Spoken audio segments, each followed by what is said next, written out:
हरपालपुर प्रधानमंत्री आवास योजना में अपात्रों को दिया आवास योजना का लाभ। देश में जहां योजना सिर्फ गरीबों के लिए बनाई जाती है, वहीं यह योजनाएं गरीबों तक ना पहुंचकर केवल अमीरों तक पहुंच पाती है। इन योजनाओं को पलीता लगाने का काम क्रियान्वयन में लगे अधिकारी करते हैं और आखिर गरीब रह जाता है।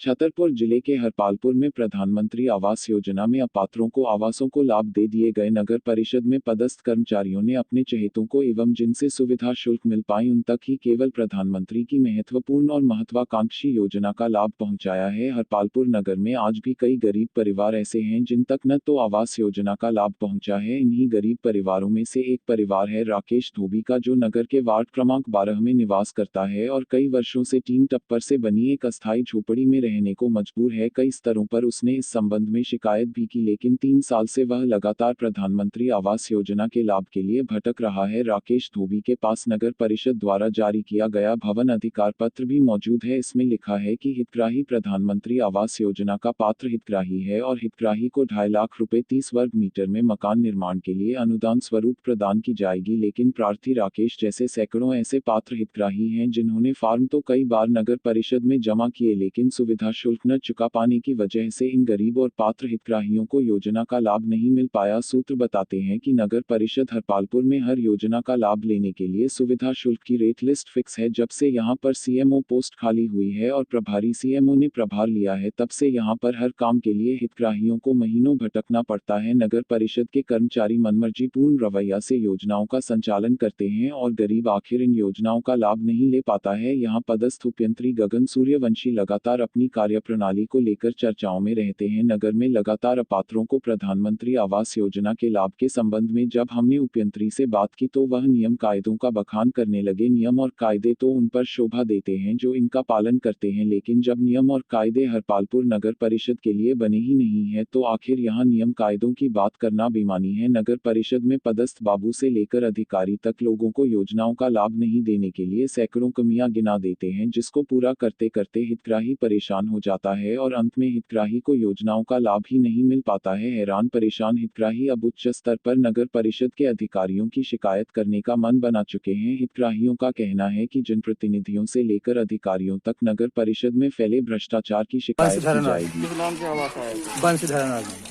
कितनी किस्त आ गई आपके? पहली किस्त 1 लाख की और दूसरी किस्त अभी नहीं आई। क्या क्या कह रहे हैं अधिकारी? कुछ नहीं, कुछ अभी आई नहीं है, ना सुनाई करी है। बोले जल्दी तैयार करो, जल्दी तैयार करो। पहले लॉकडाउन में फंसे रहे, माल नहीं मिला, अब माल मिला तो अब तैयार कर रहे।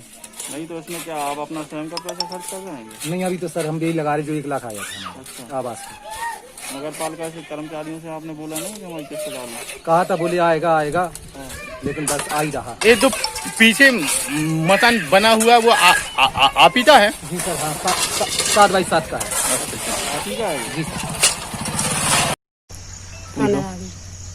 क्या हुआ जो आपको आवास मिला था, पैसे नहीं आएंगे आपको? नहीं, पैसे नहीं आए हैं। अधिकारी क्या कह रहे हैं? कह रहे पैसे अभी नहीं आएंगे। आपके परिवार में कौन कौन है? हमारे 3 लड़के हैंगे, वो अकेले हम हैंगे, पति खत्म हो गए।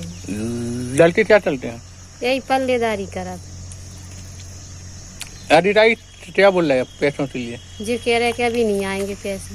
आपका गुजारा कैसे हो रहा है? अब बता, बच्चा जो काम जो मोड़ा काम करता है, सुबह सोई में चाहते है गुजारा। वो 2 छोटे हैं, अब उसको चोट आ गई। अभी आप कहाँ रह रहे हैं? वो तो किराए से रह रहे हैं ना हम। अच्छा, तो जो आवास मिला अभी इसके मतलब इसमें नहीं रह रहे हैं? हाँ, अभी नहीं रह रहे। जब छाप हो जाएगी, जब रहेंगे पैसे। कब आया था आवास से? 2 साल हो गए। इसमें पैसा आपका भी लग गया क्या? हाँ, पैसा भी लगाओ मैंने।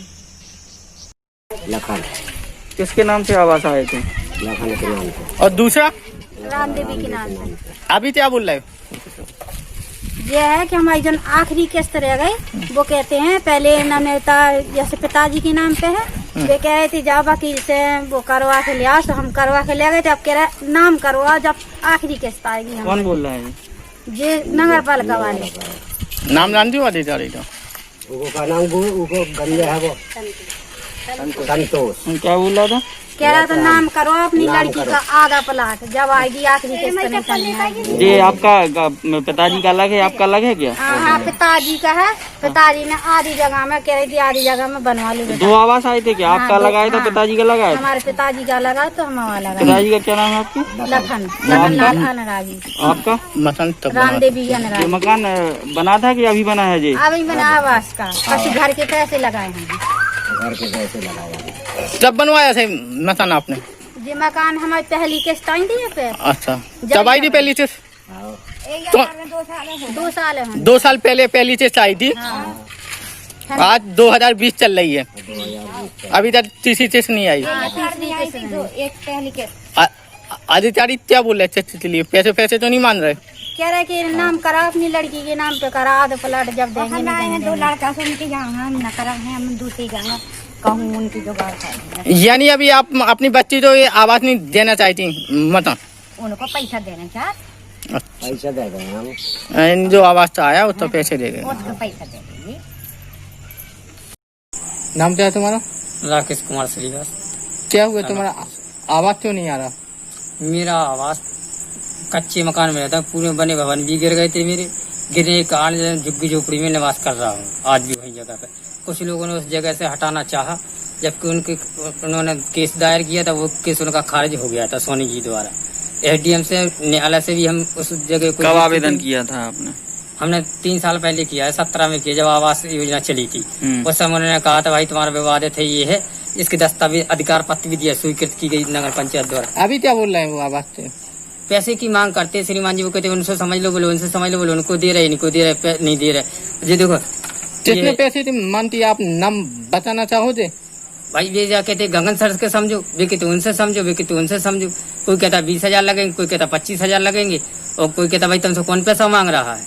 और जिन लोगों ने के बने हुए आवास हैं, लैंड टेंडर, उनके आवास आ गए, जो कि मेरे बच्चे वहाँ पर रहते हैं, जिस जगह पे कोई रह नहीं सकता है, कि बारिश होती है तो छप्पर भी नहीं हो वहाँ पर ऐसे कायदे से कि हम रह सके। पूरे बने भवन गिरवा दी गए दबंग द्वारा, जिसकी जंग भी नहड़ अपने के चक्कर में, जिनकी ये न्यायालय द्वारा शत प्रतिलिपियां मेरे पास रखी। तहसीलदार का आदेश होने के बाद कि ये पात्रता का अधिकारी तो आवास दिया जाए, इसके बाद भी मुझे आवास नहीं दिया गया है। अब क्या बोलते हैं अधिकारी? क्या बोलते हैं अधिकारी? कहते कर देंगे, हमने न्यायालय का आदेश दिखाया था तो बोले हाँ भाई हो जाएगा, तुम्हारा तो पास हो जाएगा, तुम पात्र हो, मगर दिया नहीं जा रहा क्योंकि मेरे पास पैसा नहीं है। गरीब आदमी, मेरी 5 बेटियां हैं, मेरे पास रोजी रोटी कोई साल नहीं, रोजी रोटी। सर, जो वार्ड नंबर 3 में आवास हितग्राहियों को आवास आवंटित किए गए थे, उनका कहना है कि अभी तीसरी किस्त नहीं आई है, क्या कारण है? जी, तीसरी किस्त के लिए क्या है, जो हितग्राही हैं उनने अपना जो जितना मकान बनाना था उतना कई सारे लोगों ने नहीं बनाया है, उस कारण से उनकी कुछ लोगों की तीसरी किस्त रुकी हुई है। अगर वो अपना जो त्रिस्तरीय कार्य है जो मकान निर्माण का, वो पूरा कर लेते हैं तो हम इनकी तीसरी किस्त डालेंगे। कुछ सर ऐसे लोगों को भी आवास आवंटित किए गए हैं जिनके मतलब घर परिवार में जमीन भी है, करोड़ों रुपए की जमीन भी, उनको भी आवास आवंटित कर दिए गए हैं, क्या कारण रहा? नहीं, उनके जो दस्तावेज हमें प्राप्त हुए हैं